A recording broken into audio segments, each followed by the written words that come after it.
एक जो है सेठ जी थे, उनके 3 मित्र थे और तीनों की अपनी अपनी स्थिति है, अपना अपना व्यवहार है, अपनी अपनी सुविधा है।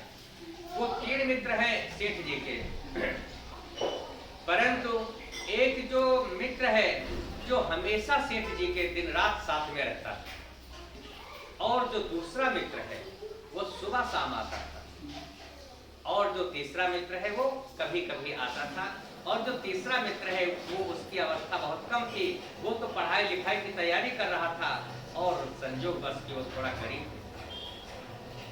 समय बीतता गया।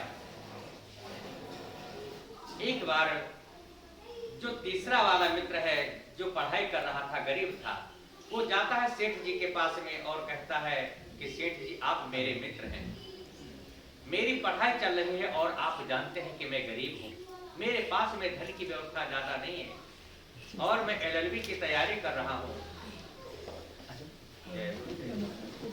LLB की तैयारी कर रहा हूँ,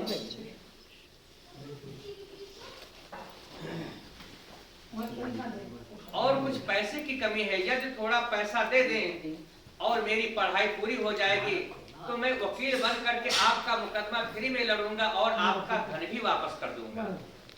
परंतु जो गरीबी होती है ना, ये सबसे बड़ा अभिशाप होता है, सबसे बड़ा अभिशाप होता है। गरीबों की जितना नियम कानून आप देखेंगे सब गरीबों के लिए लगाया जाता है। सही बात है।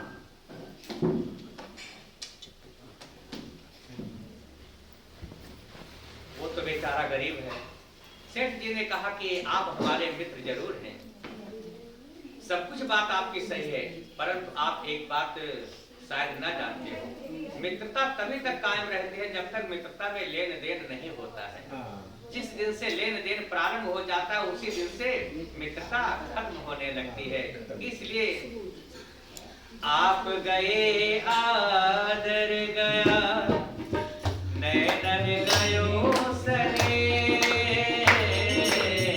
आप गए आदर गया, नैनन गयो सने, ये तीनों जब ही गए, जब ही कहा तुझे कबीरा, जब ही कहा तुझे, तो ये तभी समाप्त हो जाता है जहां ये मांगने वाली बात आती है ना। परंतु वो गरीब है, कुछ कर भी नहीं सकता है। कहा ठीक है मित्र, कोई बात नहीं, जैसी आपकी इच्छा।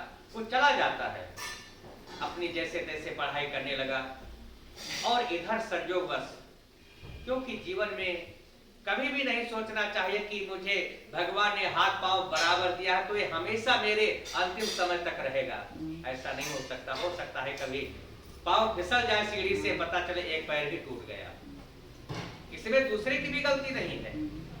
तो जीवन में कभी कुछ असंभव नहीं, कभी कुछ भी हो सकता है।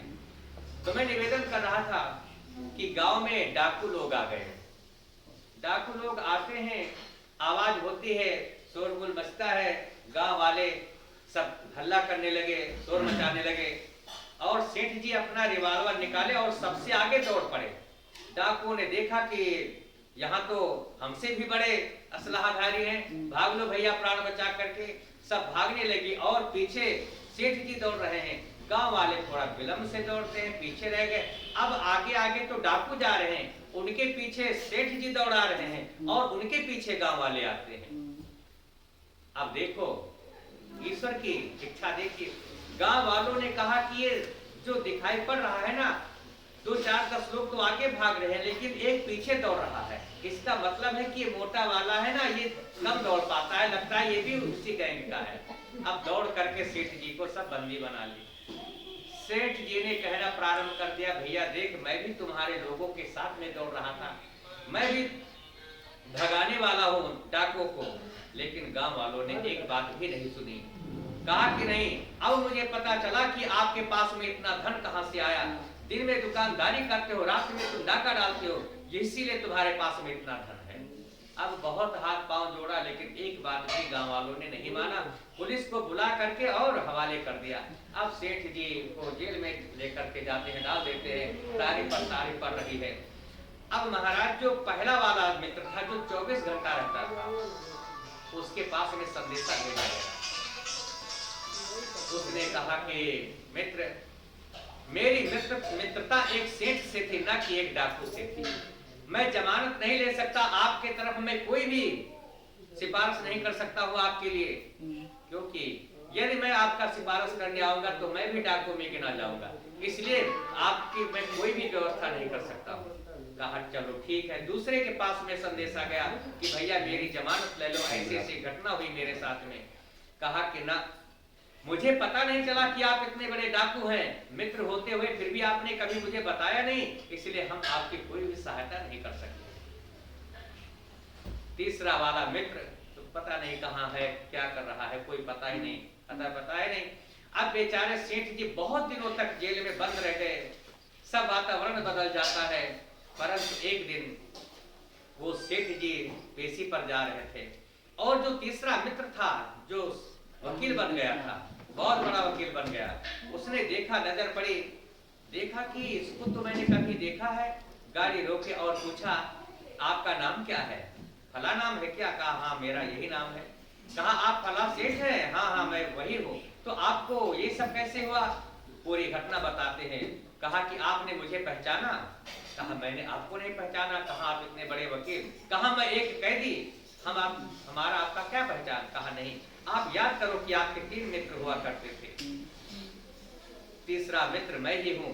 याद करो कि कभी मैं आपके पास में कुछ धन की याचना करने गया था, कर्ज मांगने गया था, लेकिन आपने कर्ज देने से इनकार कर दिया था।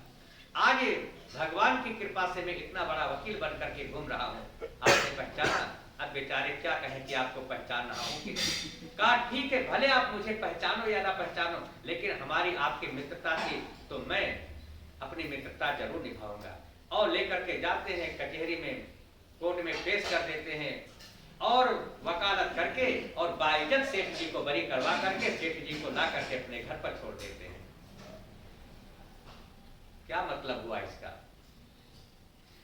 इसमें कोई और सेठ नहीं है, ये वेदांत दर्शन है, ये कोई दूसरा सेठ नहीं है। सेठ हम ही आप हैं, जितने भी यहाँ बैठे हैं, चाहे स्त्री हो या पुरुष हो, सभी के 3 मित्र हुआ करते हैं। इस शरीर के अंदर रहने वाला वही एक सेठ होता है। और देखिए आप 3 मित्र सभी के हैं, कौन कौन मित्र हैं? जरा आप लोग बताइएगा कि आप लोगों के पास में, हमारे पास में, आपके पास में, सबके पास में 3 मित्र होते हैं। 3 मित्र, ऐसा नहीं है कि किसी के पास में ना हो। रमाकांत जी, 3 मित्र होते हैं। एक मित्र होता है धन, जो 24 घंटा हमारे आपके साथ में रहता है। बैंक बैलेंस जैसे खाली होने लगता है, जैसे बीपी बढ़ना चालू हो जाती है, होता है ना? हे भगवान, परसों 1 करोड़ था, आज 1 लाख रुपया निकाल लेना पड़ा, बहुत कम हो गया, भगवान करे 2 हो जाए। तो पहला मित्र होता है धन, जो हमेशा साथ रहता है। और दूसरा मित्र कौन होता है? शरीर नहीं होता है, परिवार होता है। अच्छा, जो सुबह शाम आता है हमारे आपके पास में, बाकी तो इधर उधर काम धंधा में इधर उधर घूमते रहे, ये दूसरा मित्र है। और तीसरा मित्र बहुत सोचने वाली बात है। तीसरा मित्र यहाँ दिखाई नहीं पड़ेगा। तीसरा मित्र होता है हमारा आपका धर्म कर्म, धर्म होता है। ये कथा, भागवत, दान, पुण्य, तीर्थ यात्रा, ये हमारा तीसरा मित्र होता है, जिसको हम लोग ज्यादातर इग्नोर करते रहते हैं। ज्यादातर हम लोग उसका सम्मान नहीं करते हैं। ये हमारे जीवन में कभी कभी आया करता है, बोलो जय सिया राम। हमेशा नहीं आता है। धन, परिवार, ये दोनों मित्र तो हमारे आप से हमेशा मिला करते हैं, लेकिन जो तीसरा मित्र है ये कभी कभी आया करता है। लेकिन बंधु याद रखना कि जिस समय ये हमारा शरीर टूटता है, उस समय पहला वाला मित्र, जब यम के दूत आते हैं, गले में फंदा डालते हैं, उस समय हमारा जो पहला वाला मित्र है ना, उसका पता ही नहीं रह जाता है कि बैंक में कितना जमा है, कितना जमा करना है, फला फैक्ट्री से कितना अभी धन आना बाकी, कहीं कोई पता चलता है? पता हुआ क्या पता चलता है? अरे नहीं, 5 दिन से कोमा में है, होश ही नहीं आ रहा है। उस समय धन परिवार को याद रह जाता है? कोई याद नहीं रह जाता है बंधुओं, सब पहले ही छूट जाता है। दूसरी बात है, जो दूसरा मित्र होता है, जो सुबह शाम, वो कहां तक जाता है? बस वहीं तक उसका पहुंचना है। लेकिन जो हमारा तीसरा मित्र है बंधुओं, धन्य है वो तीसरा मित्र धर्म कर्म, वो हमारा इस लोक में तो पग पग पर मेरी रक्षा करता ही करता है, लेकिन जब ये पूरा शरीर छूट जाता है, संसार छूट जाता है, धन परिवार छूट जाता है, अंत में वही मेरा मित्र मेरे साथ में इस लोक से लेकर के उस लोक जाता है। जब अपने किए हुए कर्मों के बंधन में बंध करके हम यमराज के सन्मुख पेश होते हैं, उस समय जो हम धर्म कर्म करके जाते हैं वही वकालत करता है और वही हम आपको मुक्त करा करके और भगवान के दिव्य धाम को भेज देता है। बोले श्री रामचंद्र भगवान की जय। तो इसलिए धर्म कर्म का यही अर्थ होता है, इसीलिए धर्म कर्म किया जाता है। बाकी तो जीवन में बहुत कुछ है,